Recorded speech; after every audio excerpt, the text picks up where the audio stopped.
Have you ever noticed that even when your English is good, like people get what you're saying, it can still feel a little off, you know? Like it just doesn't have that natural flow that you hear from like native speakers. You're so right. That's a really common feeling, and honestly, it's something we hear a lot from people who are trying to really master the nuances of English. Yeah. And that's exactly what we're going to dig into today. We're going to try and help you bridge that gap, so your English sounds more authentic and effortless, like you're not even trying. Exactly, exactly. And to do that, we've been doing some serious research, going through transcripts from the English and Comfort YouTube channel. Those guys are great. And we've pulled out some real gems, not just those like super advanced expressions, but also the everyday phrases that native speakers use without even thinking.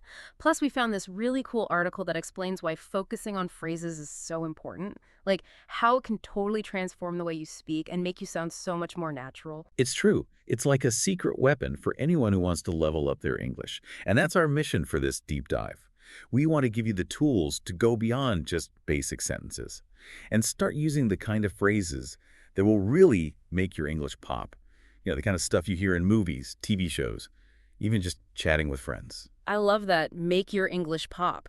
And get this, you'll see how even the simplest phrases can have these deeper meanings and cultural nuances that you might not expect. It's like discovering a whole new layer of the language. But first things first, why should we even be focusing on phrases instead of just individual words? Okay, so this is something that the Daily Life English Phrases video really hit on. You see, we don't actually speak in isolated words. We talk in these chunks, like whole phrases. Just think about how you talk in your own native language. You're not thinking about each individual word, are you? It just Oh my flows. gosh, yes. It Yeah, just comes out right. right. And the transcript has this perfect example. They talked about the phrase, grab a bite.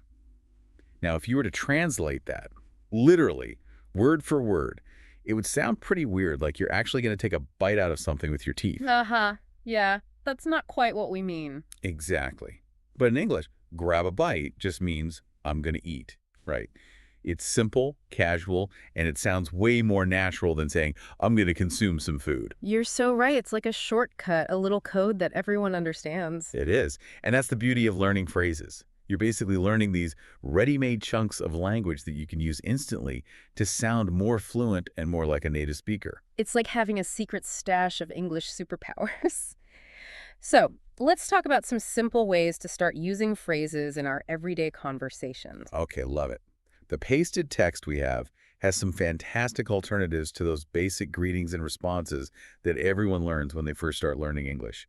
Like instead of just saying, how are you? Hmm? Why not try something a little more casual, like how's it going? Oh, yeah. How's it going? That's so much more relaxed and friendly. Right. And when someone asks you how you are, instead of that automatic, I'm fine, which can sound a bit robotic, you could say, can't complain. Yeah. It's a very common way to say that things are okay. Not amazing, but not bad either. Yeah, it's like a subtle way of saying, life's good, no major complaints here. And what about when you need a little more time to respond to something? Instead of saying, I'll reply later, which can sound a bit abrupt, you could try, I'll get back to you. I like that. Yeah. I'll get back to you. It's more considerate, more professional. And if you're giving someone a choice, instead of just you decide, you could say it's up to you. It sounds more collaborative, like you're genuinely giving them the power to decide. Ooh, good point. It's like you're respecting their opinion more. And here's one I love. When you haven't seen someone in a while, instead of just saying, it's been a long time, you could say, I haven't seen you in ages. It adds a little more emphasis and excitement to the reunion. Exactly. It's a small change, but it makes a big difference in how you come across. And what's so fascinating is that these subtle shifts in wording can actually have a huge impact on how your message is received. It's not just about the literal meaning of the words. It's about tone, rapport, understanding those unspoken social cues that are so important in conversations. That's so true. It's like you're speaking the secret language of native speakers. Now, let's move on to those everyday situations where we need to use specific phrases to get things done. Okay, let's do it. Mm. The pasted text also had some really handy phrases for things like shopping, eating out, getting around. For example, when you're shopping, if you need something in a different size, instead of just pointing and saying size, Mm. you can confidently say, do you have this in a different size? Much better. So much more polite and clear. Right. And in a restaurant, when you're ready to pay, instead of trying to flag down the waiter, you can simply say, could I get the check, please? It's polite, it's direct, it gets the job done. Love it. And what if you're lost and need directions? Instead of fumbling with a map or trying to explain where you are, you can just ask, where can I catch a bus to downtown? Simple and effective. Exactly. And even for something as simple as starting a conversation, you can use a phrase like, lovely weather we're having today. It's a classic conversation starter, it's friendly, and it works in almost any situation. Yeah, it's a good one. And the best part is knowing these phrases gives you so much confidence in real life situations. You're not struggling to find the right words. You've got these ready-made tools in your back pocket. Exactly. You're not just surviving in English, you're thriving. Okay, so are you ready to move on to some of the more advanced stuff? Bring it on. Let's get into those colorful, idiomatic expressions that really make English come alive. Perfect. The English in Comfort channel had a fantastic section on what they call advanced daily life English phrases, and this is where things get really fun. Yeah, and we can actually use some of the examples they gave to really illustrate these phrases. For example, the first one they talked about was to throw someone under the bus. Okay, so just to be clear, this doesn't involve any actual buses or physical harm. Uh-huh, no. It just means to blame someone else for something, to save yourself, even if it means they get in trouble. Like, imagine a coworker messes up a project but tells the boss it was all your fault. Ouch. That's classic under the bus behavior. It's all about self-preservation, even at the expense of someone else. All right, the next one was spill the beans. Oh, I love this one. And again, no actual beans involved. It just means to reveal a secret, often by accident. Like imagine you accidentally let it slip that your friend is getting a surprise party. You just spilled the beans. It's a great way to describe that moment when a secret gets out, often with a sense of like, oops, I shouldn't have said that. Then there's hit the nail on the head. Okay, this one means to be exactly right about something. Like if someone perfectly understands your feelings or figures out a problem with amazing accuracy, you can say they hit the nail on the head. Right, it's like they've perfectly captured the essence of the situation. Okay, how about think outside the box? Oh, this is a good one. It means to be creative, to come up with solutions that are original and unexpected. Like if you're trying to solve a problem and someone says, think outside the box, they're encouraging you to come up with something really innovative. Right, to go beyond the obvious and explore new possibilities. The next phrase was take it with a grain of salt. Now, this one means to not believe something completely, to be a little skeptical. Like, if you read something online that sounds too good to be true, you should definitely take it with a grain of salt. Don't believe it blindly. It's a good reminder to always think critically and not just accept everything you hear at face value. Now, how about once in a blue moon? Ah, this one's beautiful. It means something that happens very rarely. Like, maybe you go to the gym once in a blue moon.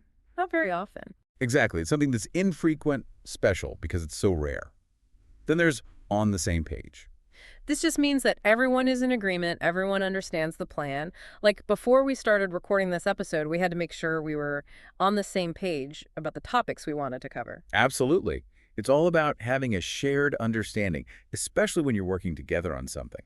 Now, how about cutting edge? This describes something that's super modern, the latest and greatest in technology or innovation. It could be a new phone, a medical breakthrough, anything that's pushing the boundaries. Right. It's all about being at the forefront of progress. Then there's back to the drawing board. Oh, this one can be a little painful. It means having to start over after a failed attempt. Like, if you try to bake a cake and it's a total disaster, it's back to the drawing board. Back to square one. Try again. It happens to the best of us. Then there's burn the midnight oil. This means to work late into the night, often to meet a deadline or finish a project. It might involve lots of coffee and maybe some eye strain. It definitely implies a lot of hard work and dedication. Now, what about the ball is in your court? This is a good one for those tricky situations where it's someone else's turn to make a move. Like, if you've given someone all the information they need and it's up to them to take the next step, you can say, the ball is in your court. It clearly defines who has the responsibility to act next. Then we have cost an arm and a leg. This one's pretty self-explanatory. It means something is really, really expensive. Like that dream vacation you can't quite afford, it would cost an arm and a leg. It's a humorous way to emphasize just how pricey something is.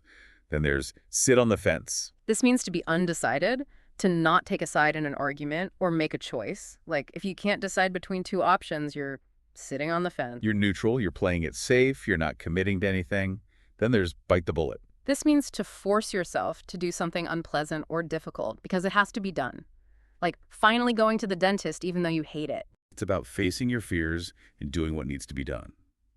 And finally, we have in a nutshell. Ah, this is a great one for summarizing something concisely. Like, if someone asks you to explain a complex topic, you can start by saying, in a nutshell, and give them the key points. It's a signal that you're going to give a brief overview without getting bogged down in the details. Wow, that was quite a journey through the world of advanced phrases. It's amazing how these expressions can really add depth and richness to your English, don't you think? They really do. It's like you're unlocking a whole new level of fluency and understanding. But knowing these phrases is just the first step. The real challenge is using them naturally and confidently in conversation. You're right. And that's where practice comes in. Our trusty pasted text had some great advice on how to improve both your listening skills and your overall fluency. Absolutely. So for listening skills, they recommend immersing yourself in English as much as possible, like watching movies and TV shows, listening to podcasts and audiobooks. It's all about getting that constant exposure to the sounds and rhythms of the language, right? Training your ear to pick up on the nuances. And then there's this really cool technique called shadowing. Shadowing. I love that name. It sounds so mysterious. What is it? It's basically listening to a sentence or a short passage and then repeating it almost simultaneously, Right. trying to mimic the speaker's pronunciation, intonation, everything. It's like you're their shadow, following their every vocal move. That's such a great way to put it. It sounds like a really effective way to internalize the sounds of the language. And what about fluency? How can we get that smooth, effortless flow? The text had some really practical tips. One of the biggest things is to try and think in English as much as possible. Instead of translating from your native language, try to form your thoughts directly in English. That makes a lot of sense. It's like you're rewiring your brain to think in a different language. Exactly. And another tip is to simply speak out loud as much as you can. Even if you're just talking to yourself, it gets you comfortable with the physical act of speaking and helps you identify any areas where you might be getting stuck. Yeah, it's like practicing your English muscles. And there's always the option of recording yourself, right? Absolutely. Recording yourself can be super helpful. It lets you hear yourself objectively and pinpoint areas where you might want to improve your pronunciation or pacing. It can be a little cringy at first, but it's honestly one of the best ways to get better. And of course, there's nothing better than actually having conversations with native speakers or language partners. That's where you can really put everything you've learned into practice and get real-time feedback. You're right, it's the ultimate test. And it's also the most fun. Definitely. So, to sum it all up, if you want to sound more fluent, more confident, and more natural in English, mastering both everyday phrases and those more advanced expressions is absolutely essential. It's like adding the finishing touches to a masterpiece. We've covered so much ground today. From basic greetings to complex idioms, it's all about understanding how native speakers actually use the language, not just knowing the rules, but knowing how to break them, how to bend them, how to make them your own. Exactly. It's about finding your own voice in English. And now, here's a final thought for you to take away. Pick just one or two new phrases from our deep dive today, maybe one from the everyday category, and one of those colorful idioms, just two. And then, make a conscious effort to use them in your next English conversation. Pay attention to how it feels when you say them, and notice how the other person reacts. I love that challenge. It's a small step that can lead to big results. Exactly. Yeah. So go out there, experiment, have fun with it, and keep that amazing learning journey going. We're here to support you every step of the way. You got this. We believe in you.